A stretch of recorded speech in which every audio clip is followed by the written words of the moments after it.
কুলিৰ মাত, কপৌফুল, সেউজীয়া গছ বিৰিখ এইবোৰ প্ৰকৃতিয়ে দিয়া বিহুৰ আগজাননী। পিছে আপোনালোকলৈ বিহুৰ আগজাননী কেনেকৈ আহে? মোৰ কিন্তু ডিম্পুদাই কোৱাৰ দৰে বেলেগতকৈ বেলেগ, কুছ হটকে আহে।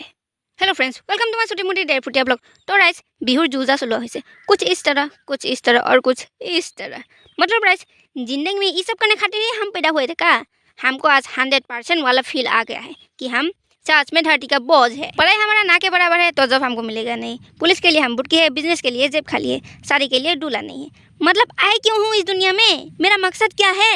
अच्छा जो होगा देखा जाएगा, फिलहाल बाजार चलते हैं। ये देखो सुकना मछली, कलर देखो, ससुरा का क्रीम यूज करता होगा कि इतना गोरा हो गया, बिल्कुल फिरंगी माफी।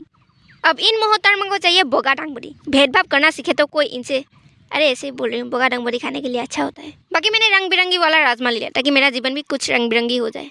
चलते हैं जलेबी की तरफ, क्योंकि मेरा जीवन भी कुछ जलेबी जैसा ही है, बिल्कुल सीधा। अब सीधा जीवन को लेके हम सीधा जाएंगे घर। आज के लिए नहीं, जय अखम।